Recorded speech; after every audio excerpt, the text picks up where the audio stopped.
خير أمة أخرجت للناس تأمرون بالمعروف وتنهون عن المنكر وتؤمنون بالله.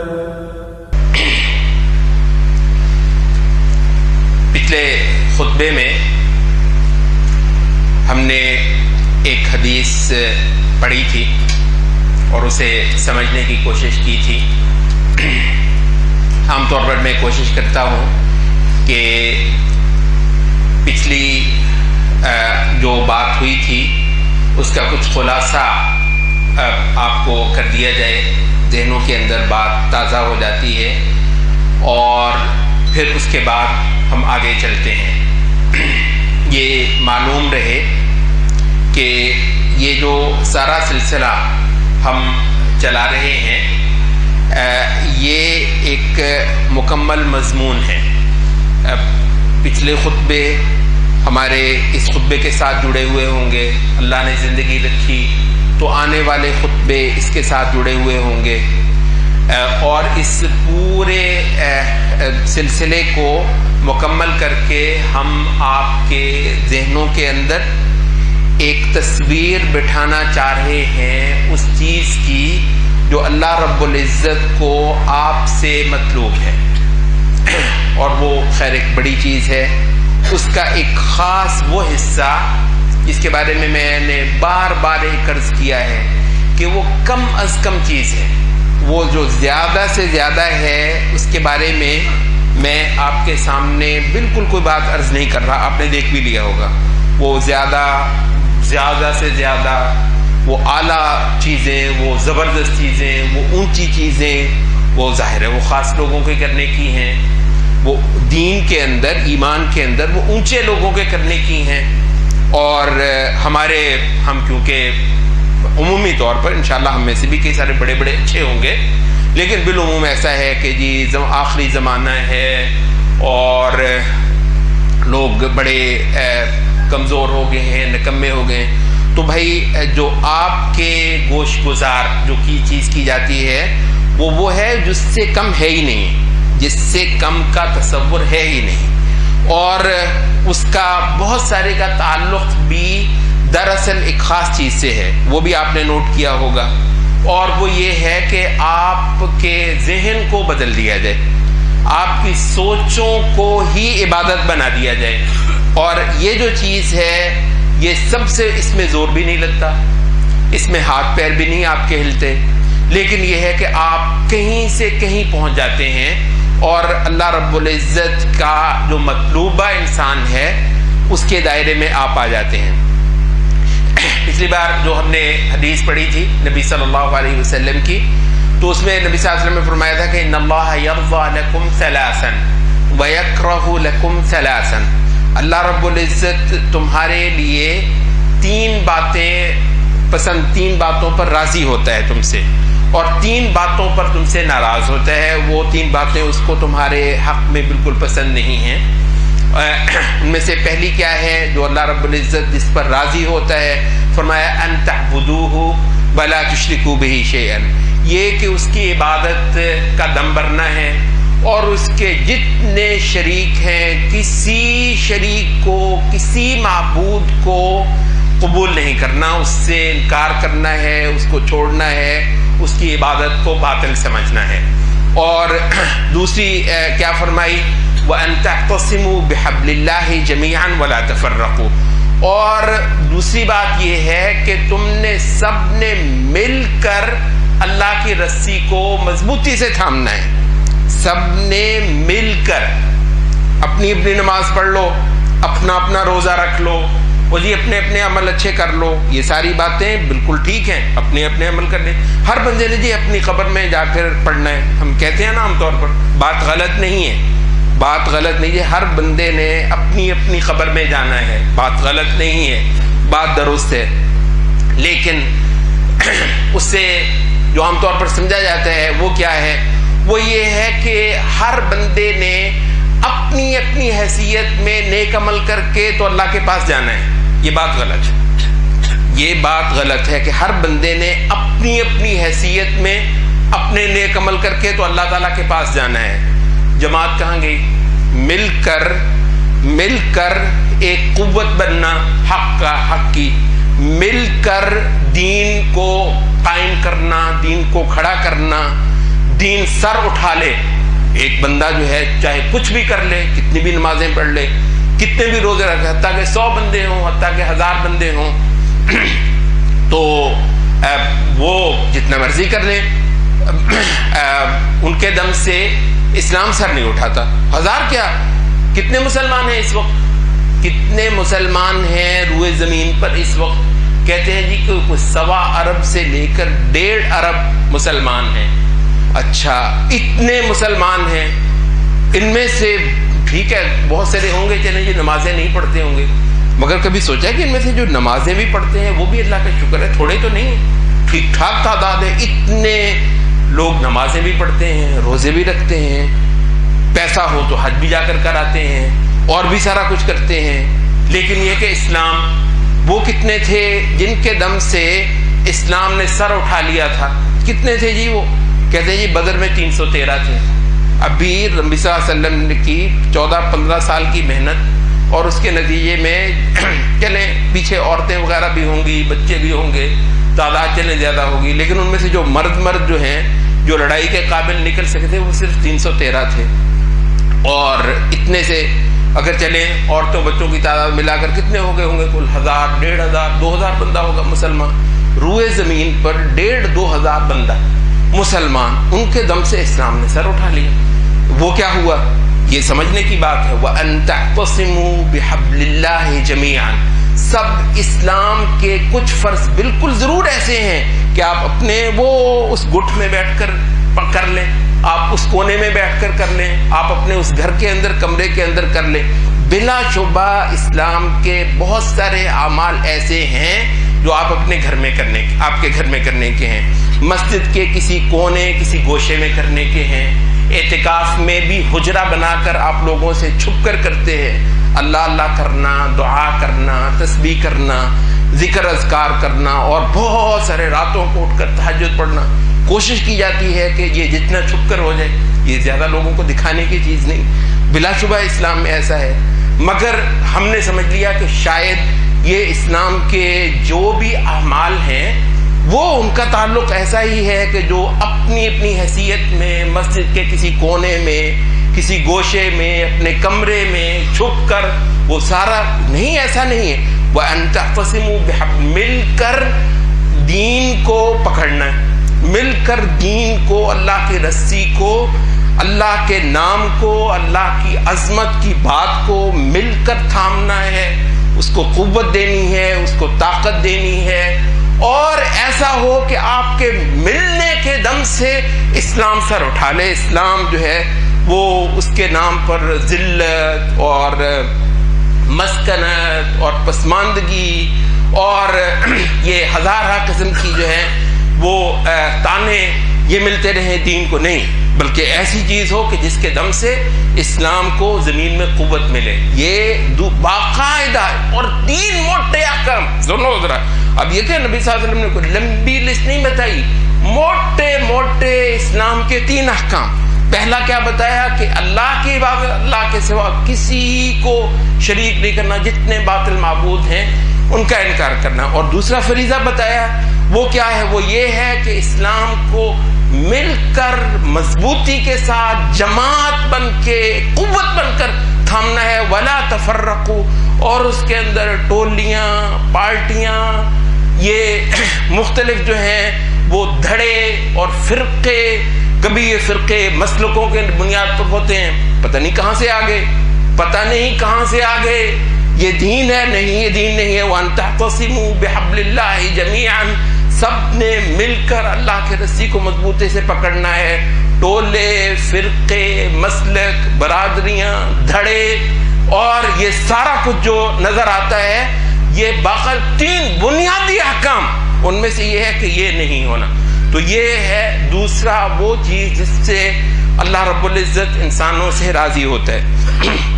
اور تیسری بات فرمائی کہ وَمُنَاصَحَةُ مَنْ وَلَّاهُ اللَّهُ أُمُورَكُمْ، اور ان لوگوں لوگوں کے ساتھ خیر خواہی، ان کے ساتھ وفاداری اور ان کے ہاتھ مضبوط کرنا. جن لوگوں کو اللہ تعالیٰ نے تمہارے امور سونپ دیے ہوئے ہیں، جن لوگوں کو اللہ رب العزت نے تمہارے معاملات سونپ رکھے ہوں. اصل میں یہ کیا ہے؟ یہ خلیفہ ہوتا ہے. نبی صلی اللہ علیہ وسلم جب زندہ تھے، دنیا میں تھے، تو آپ جو ہیں وہ ایک تو رسول تھے، ظاہر نبی تھے، اور اس حیثیت میں تو آپ کے مقابلے کا کوئی ہے ہی نہیں. آپ ہی آپ ہیں، نبی آپ ہیں. اگر آپ دنیا میں نہیں ہوں گے تو یہ آپ کی سیٹ کوئی نہیں لینے والا. اس حیثیت میں کوئی نبی صلی اللہ علیہ وسلم کی جگہ پر کرنے والا نہیں ہے. نبی، نبوت وہ تو آپ ہی کی ہے، رسالت ہے. اچھا، البتہ یہ ہے کہ ایک اور پوزیشن اللہ رب العزت نے نبی صلی اللہ علیہ وسلم کو دی ہوئی تھی، اور وہ یہ کہ نبی صلی اللہ علیہ وسلم ان سارے مسلمانوں کے معاملات کو بھی چلانے والے تھے. مسلمانوں کے معاملات کو چلانا، ان کے فیصلے کرنا، ان کا جو ہے وہ سارے کے سارے امور نپٹانا، ان کی کچہریاں، ان کے جھگڑے، ان کے تنازع، ان کے محکمے، سارا کچھ یہ حق والی جو حق والا ہاتھ ہے محمد صلی اللہ علیہ وسلم کا، اس کے اندر حکومت ہے. حکومت، محکمے، اختیارات، یہ سارا کچھ جتنے زمین کے وسائل ہیں وہ سارا کچھ اس حق پرست ہاتھ کے اندر ہے. اچھا، یہ جو نبی صلی اللہ علیہ وسلم کی حیثیت تھی کہ آپ نے انسانوں کے فیصلے کرنے ہیں، جو محکمے ہیں زندگی کے، وہ سارے کے سارے کنٹرول کرنا ہے، اور اس دین کی روشنی میں جو آسمان سے اللہ رب العزت نے اتارا ہے، اس حیثیت میں البتہ رسول اللہ صلی اللہ علیہ وسلم جو مسلمانوں کے قائد تھے، جو مسلمانوں کے رہنما تھے، مسلمانوں کے حاکم تھے. اس کے لیے ایک لفظ چلتا ہے، آپ ذہن میں رکھ لیجیے، حدیث میں بہت زیادہ آتا ہے. ان کو کہتے ہیں اولی الامر یا ولی الامر. یہ قرآن مجید میں بھی ہے یہ بات. تین اطاعتیں اللہ رب العزت نے فرض کر رکھی ہوئی ہیں. یا ایھا الذین آمنوا اطیعوا اللہ واطیعوا الرسول. اے ایمان والو، اطاعت کرو، فرما برداری کرو اللہ کی، اور اطاعت کرو اس کے رسول کی. دو اطاعتیں ہوں گی. اچھا، بہت ساری جگہوں پر ان دو اطاعتوں کا ہی ذکر آتا ہے، کیونکہ یہ دو اطاعتیں ایسی ہیں کہ اس میں کسی اور کی کوئی حیثیت ہے ہی نہیں. ٹھیک ہے، اللہ اس کے مقابلے پر کوئی ہو ہی نہیں سکتا، اس کی حیثیت تو نبی بھی نہیں لے سکتا. اچھا، تو دوسری نبی کی جو اطاعت ہے، اچھا اس میں بھی نبی کے برابر کا ہم نے کہا کوئی ہو ہی نہیں سکتا. تو بہت ساری جگہوں پر قرآن مجید میں ان دو ہی اطاعتوں کا ذکر ہے، اللہ کی اطاعت اور اس کے رسول کی اطاعت. اچھا، البتہ کسی جگہ جیسے سورۃ النساء کے اس مقام پر جو میں آپ کے سامنے پڑھ رہا ہوں، اور وہ حدیث میں بھی آپ نے دیکھ لیا ہے، تو یہاں پر ایک تیسری اطاعت کا بھی ذکر ہے. اس کے بارے میں سوچ لو ذرا، اس کے بارے میں تھوڑا سا سوچ لو. یہ بھی قرآن مجید میں آئی ہے، تیسری اطاعت بھی آئی ہے. تو دو اطاعتیں تو گزر گئی، اطیعوا اللہ واطیعوا الرسول. اور فرمایا وَأُولِي الْأَمْرِ مِنْكُمْ، تم میں سے جو صاحب اختیار لوگ. تو اس کے لیے لفظ کیا بولا ہے؟ اولی الامر. کسی وقت اس کو ولی الامر کہا جاتا ہے، کسی وقت اس کو اولی الامر کہا جاتا ہے. اسی کے لیے والی، یہ ولی سے والی بھی اسی سے بنا ہے. ہم کہتے تھے والی، مسلمانوں کا والی ہوتا تھا. خلیفہ جو ہے یہ ہمارے ہاں لفظ چلتا ہے والی وارث. سنا والی وارث؟ تو مسلمانوں کا جو ہے وہ نبی صلی اللہ علیہ وسلم نے فرمایا کہ انا اولا بالمؤمنین من انفسہم، میں مسلمانوں کا والی ہوں. انا اولا بالمؤمنین من انفسہم، میں مسلمانوں کا والی ہوں، ان کے اپنی جانوں سے بھی زیادہ میں ان کا والی ہوں. ان کے جو امور ہیں وہ نبی صلی اللہ علیہ وسلم کی طرف لوٹائے جائیں گے. اچھا، یہ جو اولی الامر ہے جس کی اطاعت قرآن مجید میں بیان ہوئی، وہ اولی الامر منکم. ہاں، البتہ یہ جو اولی الامر والی اطاعت ہے، یہ جو اولی الامر کی اطاعت، تیسری اطاعت، یہ غیر مشروط نہیں ہے.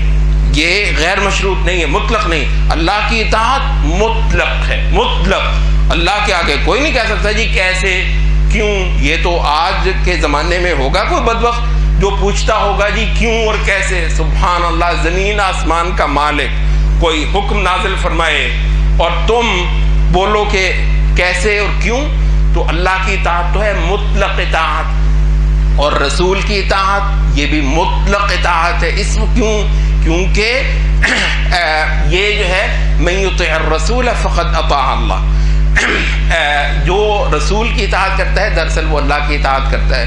رسول اپنی بات کو کرتا ہی نہیں، تو رسول کیونکہ اللہ ہی کی اطاعت کروا رہا ہوتا ہے، اور اس کی ہر بات جو دین کے صورت میں پیش کی جا رہی ہو دراصل وہ اللہ رب العزت کی طرف سے ہوتی ہے، تو اس وجہ سے رسول کی اطاعت بھی کیا ہے، اسے ہم کہتے ہیں مطلق اطاعت۔ مطلق کا مطلب کوئی شرط نہیں، کوئی شرط نہیں ہے، کسی نے نہیں پوچھنا جی کیوں اور کیسے، کیوں اور کیسے نہیں کہنا۔ اچھا، جو تیسری اطاعت ہے البتہ یہ مطلق اطاعت نہیں ہے، یہ غیر مشروط اطاعت نہیں ہے۔ یہ انسان ہے نا، انسان ہے، ٹھیک ہے، آپ کا خلیفہ ہے، آپ کا والی ہے، آپ کا اولی الامر ہے، ولی الامر ہے، تو کیا ہے، یہ انسان ہے نا، گوشت پوست کا انسان ہے، غلطی بھی کرتا ہے، ٹھیک بھی کرتا ہے، شیطان اس کے ساتھ بھی ہے، شیطان ہمارے ساتھ بھی ہے، تو البتہ اس کو البتہ ایک حیثیت دی ہے۔ اچھا، اس حیثیت میں دراصل یہ رسول اللہ کا وارث ہے، دراصل یہ رسول اللہ صلی اللہ علیہ وسلم نے یہ جو پوزیشن ہے نا، اس کی یہ وراثت میں آئے گی، یہ دوسرا لے گا۔ نبی صلی اللہ علیہ وسلم کی دو حیثیتیں ہیں، ایک ہے نبوت، اس میں تو کوئی بندہ رسول اللہ صلی اللہ علیہ وسلم کی پوزیشن نہیں لے گا، لیکن رسول اللہ صلی اللہ علیہ وسلم کی ایک دوسری حیثیت ہے، وہ یہ ہے کہ نبی صلی اللہ علیہ وسلم مسلمانوں کے والی ہیں، مسلمانوں کے معاملات نمٹاتے ہیں، مسلمانوں کی جو اگر 1000 مسلمان ہے، 1,00,000 مسلمان ہے، 1 کروڑ مسلمان، کروڑ مسلمانوں کی قوت آگے جا کر ایک شخص کے اندر ڈھل جاتی ہے، وہ شخص کیا ہے، اس کو ہم کہتے ہیں والی۔ اور یہ کیسے ہوتا ہے، یہ مسلمانوں کی جماعت سے ہوتا ہے۔ مسلمان جماعت کا مطلب سمجھ لیجئے، جماعت کا مطلب ہوتا ہے اکٹھ۔ جماعت کا مطلب کیا ہے، ہم لوگوں کو پتہ نہیں کیا سمجھتے ہیں، یہ 20 جماعتیں بنی ہوئی ہیں، جماعتیں، یہ دین والی جماعتیں نہیں ہیں جو 20 جماعتیں ہوتی ہیں۔ جماعت کا مطلب ہوتا ہے سارے مسلمان ایک ہوں، یہ مطلب ہے جماعت کا، اچھی طرح سمجھ لیں جماعت نبی، اور یہ باقاعدہ حدیث سے مطلب لیا ہے ہم نے۔ نبی صلی اللہ علیہ وسلم نے فرمایا علیکم بالجماعہ وَإِيَّاكُمْ وَالْفُرْقَةِ، ایک کٹھے لفظ بولیں، علیکم بالجماعہ، ایک بن کر رہو، وَإِيَّاكُمْ وَالْفُرْقَةِ، فرقے، ٹولے، گروپ، دھڑے بننے سے بچو۔ تو دراصل جماعت کا مطلب ہی یہ ہے کہ دھڑے نہ ہو، جماعت کا مطلب ہی یہ ہے کہ ٹولے نہ ہو، جماعت کا مطلب ہی یہ ہے کہ گروپ نہ ہو مسلمان بہت سارے، بلکہ ایک قوت ہو۔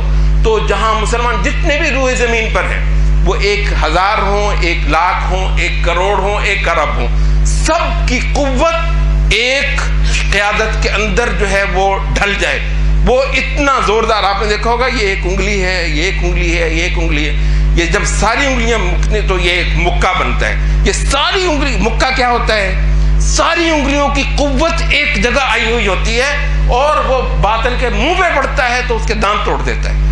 ویسے انگلی مارے تو انگلی میں کیا قوت، 1 2 3، یہ جب ملتی ہے تو دانت توڑ دیتا ہے باطل کی۔ تو وہ کیا ہے کہ یہ چیز باقاعدہ فرض ہے، باقاعدہ اللہ رب العزت، یہ دیکھ لو بھائی، یہ اچھی طرح جان لو، تم نے سمجھا کہ نمازوں میں بھگتا دیں گے ہم اس دین کو، میں آپ سے عرض کر دوں بہت بڑی غلط فہمی میں ہے۔ ان نمازوں کو ایک قوت کے اندر ڈھلنا ہے، وہ قوت جو باطل کے دانت توڑ دے، وہ قوت جس کے دم سے اسلام سر اٹھا لے۔ یہ ایک بندہ نیا مسلمان آتا تھا، سارے مسلمان ہم اتنے ہو گئے، ہاں جی اب اسلام اور سر اٹھا لے، وہ بھی آ گیا، وہ اب اسلام سر۔ یہ جو نمازیں پڑھنے والے، ان کی دم سے دین کو قوت ملتی ہے، یہ باقاعدہ حکم ہے۔ اس کو میں نے دراصل یہ مضمون ایک چل رہا ہے، تو اسی حدیث کی میں تفصیل میں چلا گیا ہوں تھوڑی سی، تو وہ کیا تھا، تو یہ دوسرا حکم ہے وَأَن تَعْتَصِمُوا بِحَبْلِ اللَّهِ جَمِيعًا وَلَا تَفَرَّقُوا۔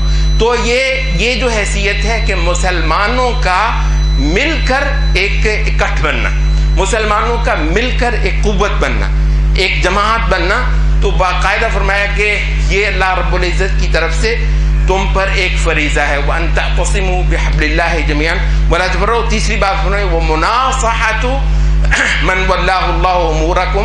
اچھا، اب ظاہر ہے جب کوئی ایسا نہیں ہو سکتا کہ ایک گھرانہ ہو تو اس میں کوئی بڑے نہ ہو، کوئی بڑا نہ ہو سکتا ہے ایسا کہ ایک گھرانہ ہو اور اس کے اندر وہ سب کے سب جو ہیں وہ جیسے یہ بکھرے ہوئے تنکے ہیں ایسے ہوں، اور ایک گھرانے کا کوئی ڈسپلن نہ ہو سکتا ہے کوئی ایک گھر مجھے دکھا دو اس کا کوئی ڈسپلن نہ ہو. اچھا کوئی دنیا کا ایک اکٹھ ہو اس کا کوئی ڈسپلن نہ ہو.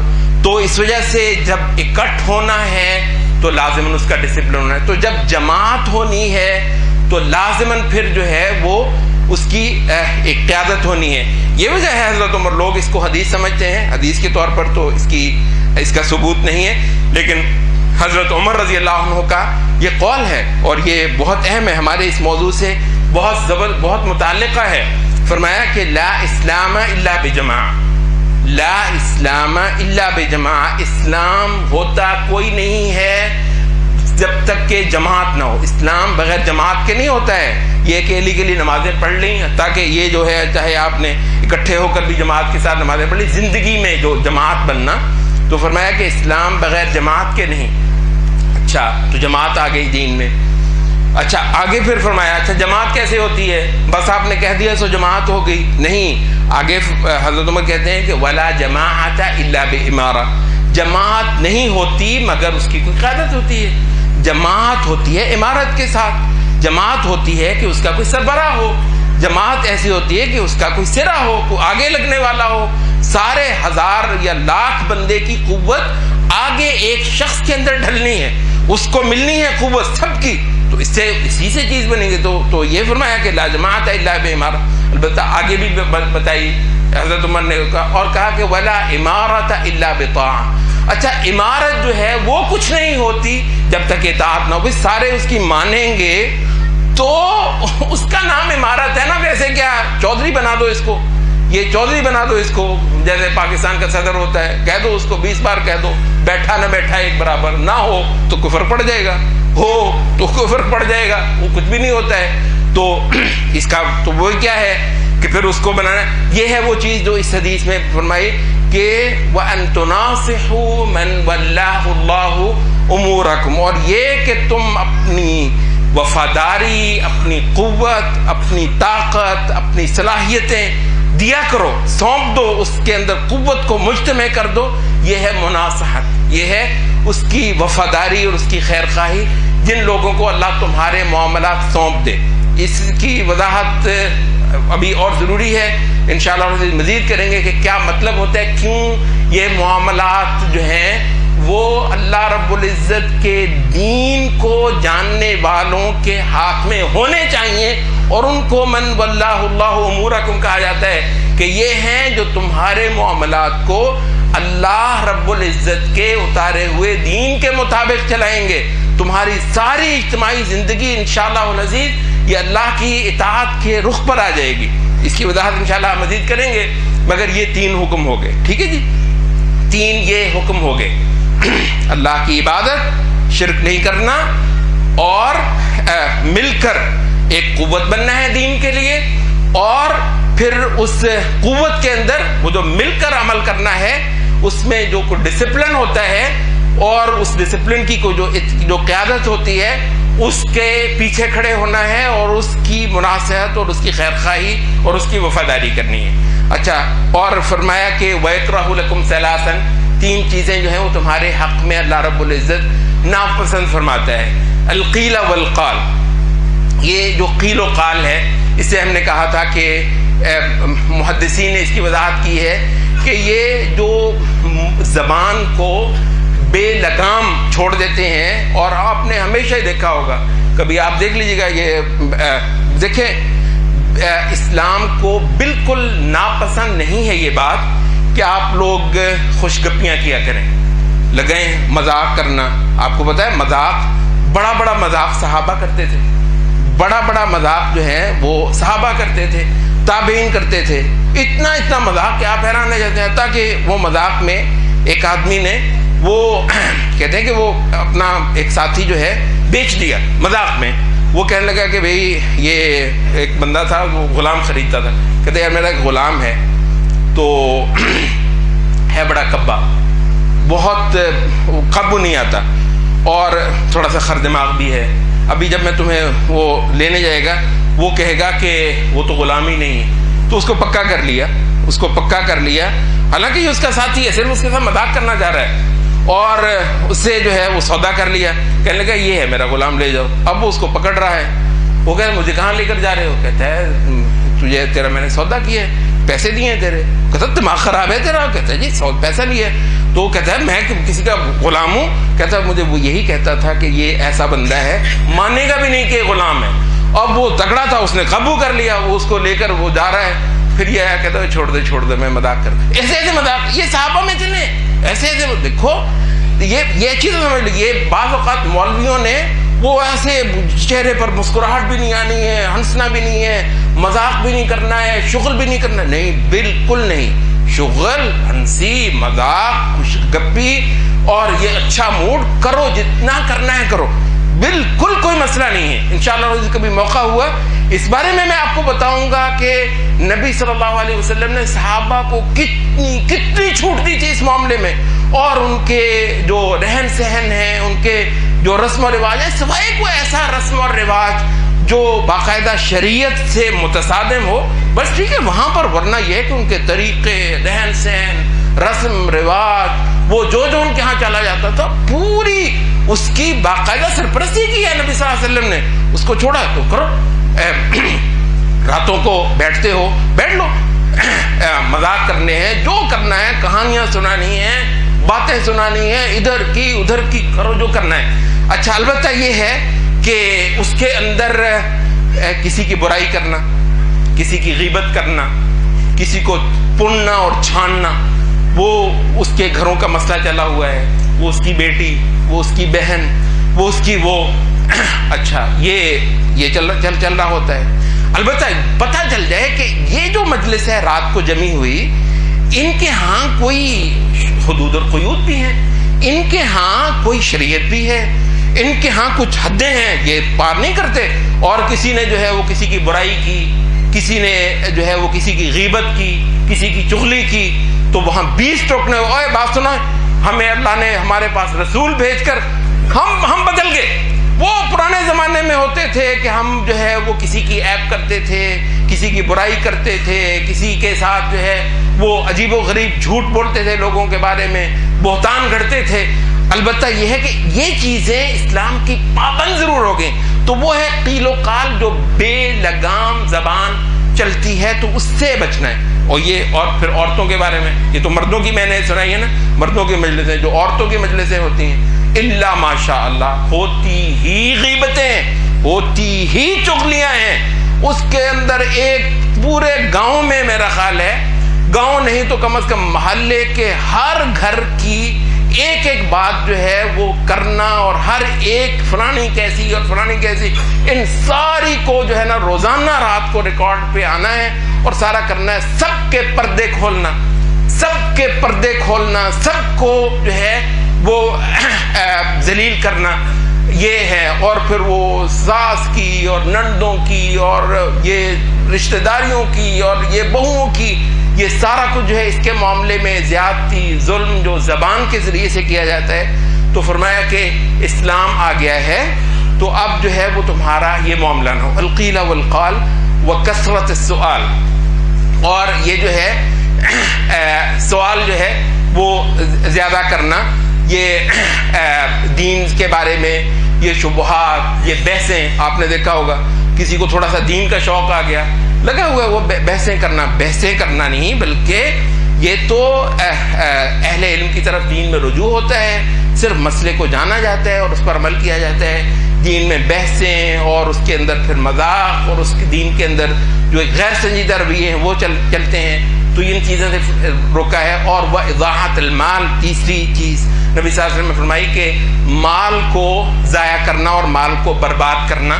اور اس کے بارے میں فرمایا, محدثین نے اس کی جو وضاحت کی کہ اضاعت مال کیا ہے, وہ یہ ہے کہ ایک تو حرام کاموں پر لگانا مال کو. کسی کے پاس پیسہ, ویسے تو غریب ہے تو اس بیچارے نے کیا کرنا ہے, وہ کہاں مال ضائع کرے گا, لیکن کسی کے پاس تھوڑا سا پیسہ آ گیا ہے تو اب وہ شراب اور جوا اور اللہ معاف کرے عورتوں کے پیچھے اور ادھر ادھر راتیں گزار رہا ہے، یہ جو چیزیں ہیں یہ ہے پیسہ برباد کرنا۔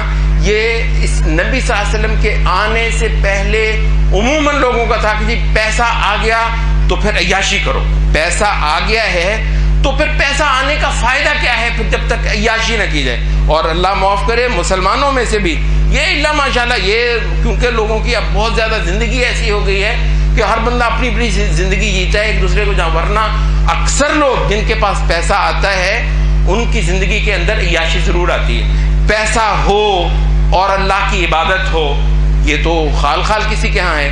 اچھا ایک تو یہ چیز ہے، اور دوسری چیز کیا ہے، یہ جو مال کو برباد کرنا، حرام پر لگانا صرف ایک صورت ہے مال کو برباد کرنے کی۔ اچھا ایک اور صورت بھی ہے، وہ حرام پر آپ نہیں لگاتے، حرام پر نہیں لگا رہے ہوتے، لیکن اس کے اندر آپ دراصل اسلام کے مقاصد کو پورا نہیں کر رہے ہوتے۔ حتیٰ کہ مہمان، ہم نے آپ کو بتایا تھا مہمان ہے، مہمان آیا ہوا ہے، مہمان کی تکریم مسلمان کے طور پر کرنا، جی آئیے نبی صلی اللہ علیہ وسلم کی سنت ہے، بٹھاؤ اس کو اعلیٰ سے اعلیٰ جو کھلا سکتے ہو وہ کھلاؤ، جو اچھی چیز اس کو پلا سکتے ہو پلاؤ، اس کے آرام کے خیال کو نہیں۔ یہ کہتا ہے چودھری، یہ وڈیرا ہے، اس کا ڈیرا ہے اور اس کا سر جو ہے وہ فخر سے اونچا ہوا ہے، یہ اس طریقے سے وہ لوگوں کو کھلا پلا رہا ہے۔ اور اس سے مقصد کیا ہے؟ اس سے مقصد مکارم اخلاق نہیں ہے، اس سے مقصد جو ہے وہ مسلمانوں کا باہمی پیار اور محبت نہیں ہے، اس سے مقصود وہ اکرام ضیف، اکرام مہمان نہیں ہے جو رسول اللہ صلی اللہ علیہ وسلم کی سنت اور اطاعت سمجھ کے کیا جا رہا ہو، بلکہ یہ کہتا جی ہم وہ ہوتے ہیں، ہم چودھری ہوتے ہیں، ہم وڈیرے ہوتے ہیں اور ہمارے ہاں تو یوں ہوتا ہے، اور دراصل وہ لوگوں پر اپنی دولت کرو۔ اب یہ ویسے عمل فی نفسہ ہی تو حرام نہیں ہے، یہ آئے گے کو خرچ کرنا، کھلانا لوگوں کو، لوگوں کی تقریب فی نفسہ ہی تو غلط نہیں ہے۔ اگر اس میں یہ اللہ رب العزت کی عبادت اور اطاعت کا جذبہ لے آتا تو یہی عمل اس کو انشاءاللہ نجات بھی دلوا دیتا، مگر اس کے اندر ہے تکبر، اس کے اندر ہے چودراہٹ، اس کے اندر ہے وڈیرا پن، اس کے اندر ہے اس کا شملہ اور اس کا ڈیرا، اور لوگوں میں لوگ واہ واہ کریں، لوگ واہ واہ کریں۔ اچھا وہ جو نیک عمل تھا لوگوں کی واہ واہ کر کے مال لٹاتا ہے بہت زیادہ، مگر یہ مال برباد ہے۔ تو اس سے ہم نے کہا تھا کہ یہ تین باتیں وہ جو نبی صلی اللہ علیہ وسلم نے جن کا حکم دیا، اور تین باتیں وہ جن سے نبی صلی اللہ علیہ وسلم نے روکا، یہ چھ چیزیں دراصل وہ اس جاہلی زندگی کی ایک تصویر آپ کو دکھاتی ہیں جو نبی صلی اللہ علیہ وسلم کے انسانی جہان میں تشریف لانے سے پہلے پائی جاتی تھی۔ اس تصویر کو نبی صلی اللہ علیہ وسلم نے بدل دیا ان چھ باتوں کا حکم دے کر۔ اس سے کچھ آپ کے ذہن میں آیا، آپ کے ذہن میں کوئی چیز آئی کہ اسلامی زندگی کیا ہوتی ہے؟ اب یہاں جو ہے جو چیز آپ کو ہم سمجھانا چاہ رہے ہیں بھائیوں اور بہنوں، وہ یہ ہے کہ عبادت دراصل کیا ہے۔ دیکھیے عبادت سب سے پہلے ذہن اور قلب کی ایک حالت ہے، عبادت قلب اور ذہن کی ایک حالت کا نام ہے۔ عبادت جو ہے وہ اللہ رب العزت کو کی ربوبیت کو اپنی زندگی کے اندر قبول کر لینا، یہ دراصل اصل عبادت ہے۔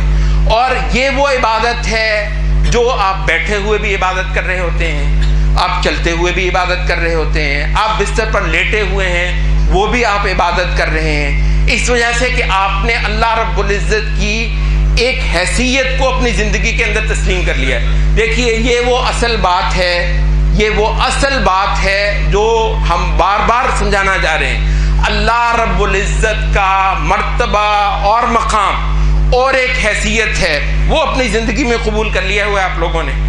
آپ میں سے ہر بندے نے اللہ کی کوئی حیثیت ہے اور مقام ہے۔ اب دیکھیے جب وہ اس کوئی حکم دینا ہے، اس نے وہ جب دے گا تو دیکھیں گے، ابھی ہم اس پر نہیں جا رہے۔ اللہ رب العزت کی ایک حیثیت، مرتبہ اور مقام ہے، وہ اس کو ماننا۔ اچھا اس کے بعد نبی صلی اللہ علیہ وسلم کی ایک حیثیت، مرتبہ اور مقام ہے، آپ کی زندگیوں میں وہ آ گیا ہے، وہ مانا ہے، نبی صلی اللہ علیہ وسلم کو دے دیا ہوا ہے آپ نے، یہ ہے نبی صلی اللہ علیہ وسلم کی حیثیت۔ کیا کوئی پوزیشن ہوتی ہے، کوئی نبی ہونا آپ کی زندگی میں، نبی صلی اللہ علیہ وسلم کا نبی ہونا آپ کی زندگی میں کوئی معنی رکھتا ہے، تو یہ جو چیز ہے یہ دراصل کیا ہے؟ یہ وہ عبادت اور حالت اطاعت میں آنا ہے. اس کو کہتے ہیں ایک ذہن کے اندر، قلب کے اندر، شعور کے اندر، وجدان کے اندر ایک نئی چیز آ جانا. اچھا، اب اس کے اندر وہ جتنا آپ اس کو ذہن پر پختہ کرتے ہیں، پکا کرتے ہیں، تازہ کرتے ہیں، اتنا زیادہ آپ عبادت کے اندر بڑھ جاتے ہیں. اچھا، اور تیسری چیز کیا ہے؟ اس کو کہتے ہیں اصول ثلاثہ. اب یہ نیا موضوع شروع ہو گیا ہے، اس کو انشاءاللہ العزیز ہم آئندہ خطبات میں زیادہ واضح کریں گے. اس کو کہتے ہیں اصول ثلاثہ. 3 اسلام کی بنیادی چیزیں کیا ہیں؟ 3 اسلام کے بنیادی جڑیں. تنا، اصل کہتے ہیں درخت کا تنا، درخت کا وہ جو جڑ ہوتی ہے اس کو کہتے ہیں. تو 3 مڈ جو ہیں اسلام کے، ایسے سمجھ لیں اسلام کے 3 مڈ کیا ہیں؟ کہا کہ پہلا کیا ہے؟ پہلا یہ ہے کہ اللہ کو رب ماننا، اور دوسرا کیا ہے؟ وہ ہے محمد صلی اللہ علیہ وسلم کو اپنا رہنما، اپنا مقتدا ماننا، نبی صلی اللہ علیہ وسلم کو نبی ماننا. اور تیسری چیز کیا ہے؟ وہ یہ ہے کہ اسلام کو اپنی زندگی کا دستور ماننا. تو کیا ہے؟ اللہ کا رب ہونا، محمد صلی اللہ علیہ وسلم کا نبی اور رسول ہونا، اور اسلام کا آپ کی زندگی کے لیے واحد راستہ، طریقہ اور دستور ہونا. تو یہ 3 چیزیں ہیں. اس کو کہا کہ یہ ہے اصول اسلام. 3 اسلام کے بنیادی مڈ ہیں. کہنے کو تو آپ کہہ لیتے ہوں گے، مگر مطلب کیا ہے؟ اللہ کا رب ہونا. کیا مطلب ہوتا ہے؟ اللہ میرا رب ہے. اچھا، اس کے ماننے کا کوئی مقصود ہوتا ہے، کوئی اس کا کوئی مضمون بھی ہے. اچھا، نبی کا، محمد صلی اللہ علیہ وسلم کا میری زندگی میں نبی ہونا، اور اسلام کا میرا راستہ اور دستور ہونا. تو ان چیزوں تو اتنی ہم وضاحت یہ کر دیں. ایک تو آپ نے وہ مشہور سنا ہوگا، نبی صلی اللہ علیہ وسلم کی حدیث ہے، وہ قبر سے متعلق بے شمار طریقوں سے، بے شمار حدیث کی کتب میں وہ مروی ہوئی ہے. سب سے زیادہ براء ابن عازب رضی اللہ عنہ کی جو ہے وہ حدیث مشہور ہے. یہ بنیادی طور پر قبر کے 3 سوال ہیں. یہ جس میں ہم نے اصول ثلاثہ کہا ہے نا، اسلام کے 3 مڈ، اس کو اچھی طرح سمجھ لیجئے. آنے والی مجالس میں انشاءاللہ العزیز ہم اس کو کھولیں گے، واضح کریں گے. تو یہ جو 3 مڈ ہیں دراصل کہتے ہیں یہ 3 بنیادی سوال ہیں. اور یہ قبر کے 3 کیا ہیں؟ بنا قبر کے 3 سوال یہ تو آپ نے بھی سن رکھے ہوں گے، بہت بار آپ کو واعظوں اور خطیبوں نے سنائے ہوں گے، اور بالکل صحیح ہے، نبی صلی اللہ علیہ وسلم نے یہ بتایا ہے. اور مہربانی ہے جو ہمیں پہلے بتا دیا کہ 3 ہی سوال ہیں. جاتے ہی جو ہے وہ نبی صلی اللہ علیہ وسلم جو فرما رہے ہیں اس براء ابن عازب والی حدیث میں کہ وہ مردے کو دفنا دیتے ہیں. تو دفنانے کے ساتھ ہی فیأتیہ ملکان، تو 2 فرشتے اس کے پاس آتے ہیں، فیجلسانہ، وہ اس کو بیٹھا کر لیتے ہیں، فیسألانہ، پھر وہ اس سے سوال کرنے لگتے ہیں. پہلا سوال، من ربک، تیرا رب کون ہے؟ تیرا رب کون ہے؟ تو نبی صلی اللہ علیہ وسلم فرما رہے ہیں کہ وہ جو مومن ہے وہ کہتا ہے ربی اللہ، میرا رب ہے ایک اللہ رب العزت. سبحان اللہ، یہ پاس ہو گیا. اور نبی صلی اللہ علیہ وسلم نے فرمایا کہ جو کافر ہے، بعض روایت میں منافق کا بھی آتا ہے، تو اس سے پوچھتے ہیں سنا بھائی تیرا رب کون ہے؟ وہ کہتا ہے ہا لا ادری، ہائے میں نہیں جانتا، ہائے میں نہیں جانتا. اچھا، ایک آدھ روایت میں یہ بھی لفظ آتا ہے کہ وہ ساتھ کہتا ہے کہ اقول ما قال الناس، میں وہی کہتا تھا جو لوگ کہتے تھے. یہ دیکھو، اس وجہ سے علماء نے کہا کہ اللہ کا رب ہونا بھی اس نے صحیح دلائل سے نہیں جانا. اس وجہ سے یہ لوگوں جیسے لوگ کہتے تھے اللہ کی جیسی عبادت لوگوں کے تصور میں ویسی اس کے خیال میں ہو جاتی ہے. او جی نماز ہی پڑھنی ہے، او جی یہی کرنا ہے. اس بے وقوف نے اللہ کا تعارف محمد صلی اللہ علیہ وسلم کے ذریعے سے نہیں لیا. اس بے وقوف نے اللہ کا تعارف آسمان سے اترے ہوئے جو صحیح مستند صحیفے ان کے اندر اپنے رب کو نہیں ڈھونڈا. ان کے اندر اللہ کا وصف تھا، ان کے اندر اللہ کی شان تھی، ان کے اندر اللہ کی عظمت کی جو ہے وہ پورا ایک بیان تھا. وہ خدا جس کا انبیاء نے تعارف کرا، اس ظالم نے وہ نہیں سمجھا. یہ خدا کو مانتا بھی تھا تو پتہ نہیں کس کس طریقے سے مانتا تھا. تو اس نے انبیاء سے خدا کا تعارف نہیں لیا ہے. تو یہ کہتا ہے اقول ما قال الناس، میں وہی کہتا تھا جو لوگ کہتے تھے. اچھا، تو دوسرا سوال نبی صلی اللہ علیہ وسلم فرما رہے ہیں فَيَسْأَلَانِهِ من نبیُّکَ، تیرا نبی کون ہے. ایک روایت میں ہے کہ وہ کریں گے کہ من هَذَا الَّذِي بُعِثَ فِيكُمْ، یہ کون ہے جو تمہارے مابین بھیجا گیا تھا. یہاں سے اس کی تفصیل میں پھر محدثین نے لمبا کلام بھی کیا ہے کہ یہ کیا بھی. نبی صلی اللہ علیہ وسلم فرما رہے ہیں کہ پوچھیں گے یہ شخص کون ہے جو تم میں بھیجا گیا. یہ شخص کون؟ وہ بعضوں نے کہا کہ نبی صلی اللہ علیہ وسلم کی جو ہے وہاں پر اس کو شبیہ یا تصویر دکھائی جاتی ہے، یا کسی صورت نبی صلی اللہ علیہ وسلم کو دکھایا جاتا ہے اس کے سامنے. اس کو پہچانتے ہو، اس کو یہ ہر مقام پر ہر جگہ پر کہتا ہے جی میں تو نبی ہر جگہ نبی کو ڈھونڈتا ہے. اس کو وہاں پر اس نے پہچاننے کا کہتا ہے ھذا محمد الرسول اللہ، یہ ہے اللہ کا نبی محمد صلی اللہ علیہ وسلم، یہ اللہ نے مجھے ہدایت دینے کے لیے ان کو بھیجا ہوا تھا، میں مانتا ہوں ان کو. تو وہ جو خوش بخت ہے وہ اس کا یہ جواب دے گا، اور جو بدبخت ہے کافر یا منافق ہے وہ وہی جواب دے گا ہا لا ادری، میں نہیں جانتا. اور وہ ایک روایت میں اقول ما قال الناس، میں وہی کہتا تھا جو لوگ کہتے تھے. اور تیسرا سوال فرمایا گیا کہ ما دینک، تیرا دین، تیرا طریقہ دستور زندگی کا وہ کیا تھا بھلا. تو یہ جڑ سے بولے گا دینی الاسلام، میرا زندگی کا طریقہ اسلام، اللہ کی طرف سے مقرر کیا ہوا وہ میرا طریقہ ہے. اور وہ دوسرا کیا بولے گا؟ وہی ہا لا ادری، ہائے میں نہیں جانتا.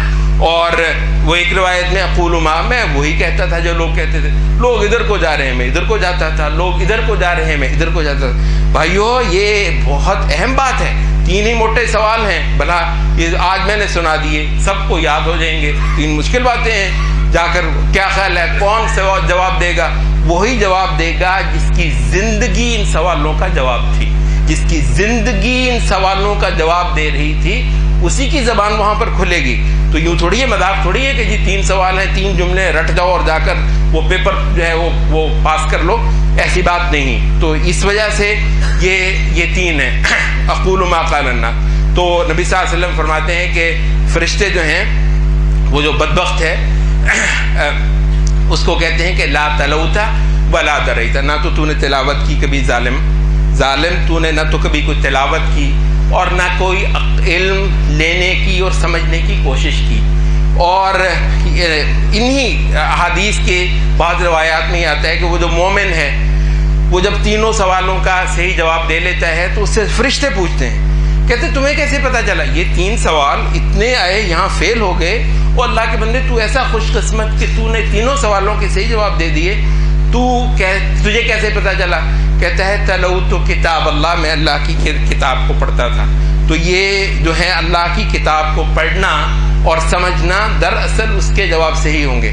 تو جن لوگوں نے یہ محنت کی تھی دنیا میں، اللہ کی کتاب کو پڑھا تھا، ان کے اندر دل جمعی آ گئی تھی اللہ کے رب ہونے پر، ان کے دلوں کے اندر ایک یقین اور یکسوئی آ گئی تھی، اور ایک وثوق پیدا ہو گیا تھا کہ محمد صلی اللہ علیہ وسلم علم کا، ہدایت کا، دانائی کا سر چشمہ ہیں، پھوٹتے ہیں، چشمے پھوٹتے ہیں دانائی کے، اور دانائی صرف محمد صلی اللہ علیہ وسلم کے گھاٹ سے مل سکتی ہے. دنیا جتنی سمجھ لے اپنے آپ کو، کوئی چیز نہیں ہے محمد صلی اللہ علیہ وسلم کی لائی ہوئی ہدایت پر. اور پھر اسلام کا جو سچ ہونا اور صحیح راستہ ہونا، وہ بھی جو ہے اللہ تعالیٰ کچھ لوگوں کو بخشتا ہے یہ پڑھنے سے اور سمجھنے سے. تو بھائی یہ جو 3 چیزیں ہیں دراصل یہ ہیں. اور انہی چیزوں کے بارے میں ایک ہمیں حدیث آتی ہے کہ یہ بخاری میں ہے کہ نبی یہ ابو داود میں ہے، ایک ابو سلام ایک نبی صلی اللہ علیہ وسلم کے ایک خادم ہوتے تھے. تو کہتے ہیں کہ شام میں راوی کہتا ہے کہ مجھے لوگوں نے بتایا کہ یہ جو شخص ہے یہ رسول اللہ صلی اللہ علیہ وسلم کی خدمت کرتا رہا ہے. ظاہر زمانہ گزر گیا تھا، تو کہتے ہیں یہ نبی صلی اللہ علیہ وسلم کی خدمت کرتا رہا ہے. تو کہتے ہیں میں نے کہا کہ ان کو سلام کیا اور ان سے کہا کہ آپ مجھے کوئی ایسی بات بتا سکتے ہیں جو آپ نے خود نبی صلی اللہ علیہ وسلم سے سنی ہو؟ تو کہتے ہیں کہ ابو سلام نے کہا کہ ہاں، نبی صلی اللہ علیہ وسلم نے مجھے یہ فرمایا تھا کہ ما من عبد يصبح ويمسي ويقول رضيت بالله ربا وبالإسلام دينا وبمحمد نبيا إلا أرضاه الله تعالى يوم القيامة. کوئی مسلمان ایسا نہیں ہے کہ ہر صبح ہو تو یہ کہے کہ میں راضی ہوا، میں پکا ہوا اللہ کے رب ہونے پر، محمد صلی اللہ علیہ وسلم کے رسول، نبی، مقتدا، ہادی، رہنما ہونے پر، اور اسلام کے سچا دین اور زندگی کا دستور ہونے پر. صبح ہو تو صبح اٹھ کے یہ کہتا ہوں، شام ہو جائے تو شام کو پھر یہ کہتا ہوں. جو بھی مسلمان یہ کہتا ہو، نبی صلی اللہ علیہ وسلم فرماتے ہیں الا ارضاہ اللہ یوم القیامہ الا کان حقا علی اللہ، معذرت، الا کان حقا علی اللہ ان یرضیہ یوم القیامہ، اللہ پر حق ہو جاتا ہے کہ قیامت کے روز اللہ اس کو خوش کر دے. کیونکہ یہ روزانہ کہتا تھا میں خوش ہوا، راضی ہوا اللہ کی ربوبیت پر، اللہ کی خدائی پر، محمد صلی اللہ علیہ وسلم کی رہنمائی پر، اور اسلام کے اب صحیح سچا راستہ اور طریقہ اور دستور ہونے پر میں اس پر راضی ہوا. صبح و شام اپنا راضی ہونا کرتا تھا ان باتوں پر. اب جب یہ اللہ کے پاس جاتا ہے، نبی صلی اللہ علیہ وسلم اللہ پر حق ہو جاتا ہے. یہ چھوٹی بات نہیں ہے، یہ بہت خاص مقامات پر یہ اسلوب اختیار کیا ہے. ورنہ اللہ پر کسی کا حق ہونا، اللہ رب العزت بے نیاز ہے، اللہ کسی کا دیندار نہیں ہے، کسی کا دیندار نہیں ہے، سوائے یہ کہ وہ خود کوئی بات اپنے اوپر لازم کر لے سو اس کی مرضی. اور وہ کیا زبردست بات ہے جس پہ کہتا ہے کہ میں پابند ہوا. سبحان اللہ، مالک الملک کہتا ہے میں پابند، الا کان حقا علی اللہ، اللہ پر یہ حق ہو گیا، اللہ دیندار ہو گیا کسی کا. لا الہ الا اللہ، یہ سوچنے کا مقام ہے اور فخر سے سر بلند کرنے کا مقام ہے. اللہ کسی کا دیندار ہو جائے. صبح اٹھا کہتا ہے اللہ کی خدائی پہ راضی، محمد کی رہنمائی پہ راضی اور اسلام کے دستور ہونے پہ راضی. تو جب یہ کہتا ہے اللہ اس کا دیندار ہوا، کہتا ہے اللہ اس کا پابند ہوا، حق ہوا اللہ پر کہ اس کو خوش کر دے قیامت کے روز. خوش کرنا آپ ذرا دیکھیں، انسان خوش ہوتا ہے؟ آپ دیکھ لیں جو بھی انسان خوشی نہیں ہوتا ہے، وہ کیا چیز ہوگی جس سے اللہ اس کو خوش کر دے. اس کو خوش، ایسی دولت ہے. دیکھو یہ ایسی دولت ہے، اللہ کی خدائی کو سمجھ لینا، اللہ رب العزت کی الوہیت کو، اس کے رب ہونے کو، اس کے خدا ہونے کو، اس کو سمجھ لینا، دماغوں کے اندر یہ بات اس کا بیٹھ جانا، اور محمد صلی اللہ علیہ وسلم کے اس مرتبے اور مقام کا دلوں کے اندر بیٹھ جانا کہ تمام حکمت، دانائی، عقل، سمجھ، شعور یہ سب نبی سے ملتا ہے. دنیا کے دانشوروں سے، دنیا کے فلسفیوں سے، دنیا کے نقطے جو ہے بکھیرنے والوں سے نہیں ملتا ہے. سب کچھ جو محمد صلی اللہ علیہ وسلم فرما دے، وہ سب راز اللہ نے، وہ سب سراغ محمد صلی اللہ علیہ وسلم کے ذریعے سے کھولے ہیں جو دنیا کے کسی عقل مند پر نہیں کھولے ہیں. اور پھر یہ جو اسلام ہے نبی صلی اللہ علیہ وسلم کا دیا ہو، تو یہ دیکھیں، یہ ایک ابھی کچھ بھی نہیں کیا آپ. یہ صبح اٹھتا ہے تو یہ کہتا ہے، شام کو اٹھتا ہے تو یہ کہتا ہے. یہ ہے چیز کو ماننا، یہ ہے چیز کو تسلیم کرنا، یہ ہے چیز کا دلوں کے اندر، دماغوں کے اندر بیٹھنا، سوچوں کے اندر یہ چیز کا آ جانا. یہ ہے عبادت، یہ ایک اصولی عبادت ہے. دیکھو یہ ایک اصولی عبادت ہے، اور سب سے بڑھ کر اللہ رب العزت کے ہاں اصولی عبادت ہی چلتی ہے. ہاں اس عبادت کی عملی صورتیں ہیں. اب یہ وقت ہو گیا ہے، اٹھو جا کر نماز پڑھو، یہ وقت ہو گیا ہے، یہ کام کرو، فلاں کام کرو، فلاں کام نہیں کرنا، فلاں کام. یہ باتیں تفصیل کے وقت ہیں. کسی وقت آپ ان پر پورا اتریں گے، کسی وقت آپ ان پر پورا نہیں بھی اتر پائیں گے.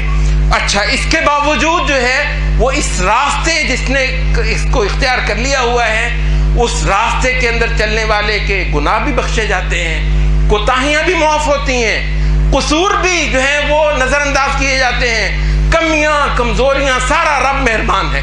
اور اگر کوئی نیکی کر لی اس راستے کے اندر، وہ کہتا ہے 10 گنا، 70 گنا، 700 گنا. اس سے بڑھ کر جذبہ کیا تھا؟ اس وقت وہ کیفیت کیا تھی دل کی جب اس نے اللہ رب العزت کے لیے یہ نیکی کا کام کیا تھا. اس کے دل کی وہ اصولی عبادت، اللہ کا مقام، محمد صلی اللہ علیہ وسلم کا مقام اور اسلام کی حیثیت زندگی میں، وہ چیز بیٹھی ہوئی کتنی تھی دلوں کے اندر کہ اس کیفیت سے جب عمل ہوا تو عمل کتنے گنا لکھیں بھئی، اس کو 10 گنا لکھ دیں، اس کو 70 گنا لکھ دیں، اس کو 700 گنا لکھ دیں، یا اس کو 700 گنا سے بھی بڑھ کر ہزاروں گنا لکھ دیں. کیسے، کیا فارمولہ ہے؟ کہتا ہے اس کا جذبہ دیکھو، اس کی کیفیت دیکھو، اس کے اندر وہ چیز، وہ اصولی عبادت بولتی تھی اس کے اندر، اصولی عبادت اللہ کی، وہ ایک باقاعدہ، وہ جو ایک چیز دماغوں کے اندر بیٹھی. وہاں پر اسلام نہیں بیٹھا ہوا، وہاں پر رب کی خدائی نہیں بیٹھی ہوئی، وہاں پر محمد صلی اللہ علیہ وسلم کی رہنمائی نہیں بیٹھی ہوئی. عمل شاید کر لیتے ہوں گے بہت سارے. تو بھائیو، اصولی اسلام میں آؤ، یہ ہے میری اس بات کا اصولی اسلام میں آؤ. باقاعدہ وہ جو ہوتا ہے اللہ کی ایک حیثیت کو اپنی زندگیوں میں ماننا، محمد صلی اللہ علیہ وسلم کی ایک حیثیت ہے باقاعدہ، اس کو ماننا، اور اسلام کی ایک اصولی حیثیت ہے اس کو زندگی کے اندر ماننا. اور اس کی ایک بہت بڑا جو ایک چیک ہے وہ کیا ہے کہ اللہ کی خدائی کی جب بات ہوگی اس میں اس کا سچ جانچنا ہے آپ نے کہ واقعی خدا کو مانتا ہے. پورا قرآن پڑھ لے، کیسے پتہ چلے گا؟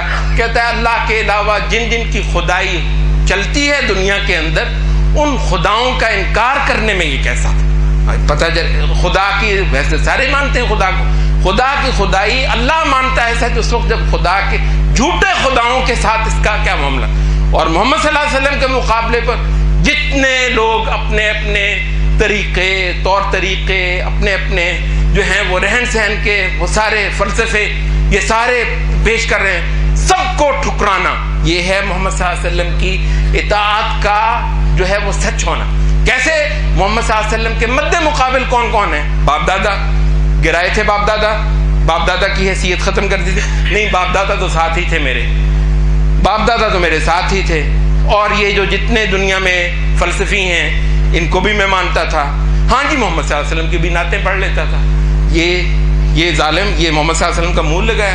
اور بھائی محمد صلی اللہ علیہ وسلم تو ایک جو ہے تمہیں اس کے مقابلے پر سب کے دیے ہوئے فلسفوں کو، نظریات کو اور باپ دادا کے طور طریقوں کو، ماحول، معاشرہ جو آپ کو سکھائے سب کو روکنا، انکار کرنا. کہتا ہے میں نہیں مانتا ان سب باتوں کو. میری زندگی میں محمد صلی اللہ علیہ وسلم اسی چیز کا علاج ہے، اسی چیز کا جواب ہے.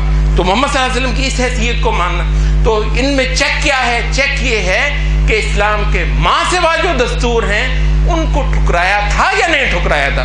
خدا کے ماں سوا جو معبود ہیں ان کو ٹھکرایا تھا یا نہیں ٹھکرایا تھا؟ محمد صلی اللہ علیہ وسلم کے ماں سوا جو رہنمائی کے جو طریق، جو منبع ہیں ان کو رد کیا تھا یا نہیں کیا تھا؟ سچا ہوتا ہے آدمی یہاں رضیت باللہ ربا وبالاسلام دینا وبمحمد نبیا. 3 کتنی مختصر باتیں ہیں. صبح اٹھتا ہے ان کا دم بھرتا ہے، شام ہوتی ہے پھر ان کا دم بھرتا ہے. انشاءاللہ اللہ پر حق ہو گیا، قیامت کو اللہ اس کو راضی کر دے. جتنا مانگتا ہے مانگے گا، جب تک راضی نہیں ہوگا اللہ اس کو نہیں چھوڑے گا، راضی کر کے چھوڑے گا. اللہ ہمارا مہربان ہے. بھائی یہ ہے چیز، یہ سبق ہے بنیادی جو ہمیں یاد کرنا ہے، پکا کرنا ہے. عبادتیں، اعمال، ریاضتیں، محنتیں، یہ جو کچھ ہونی ہے دراصل اس عقیدے سے، اس جذبے سے، اس کیفیت سے ہونی ہے. تو انشاءاللہ العزیز ان کی قبولیت ہوگی. اقول قولی ھذا واستغفر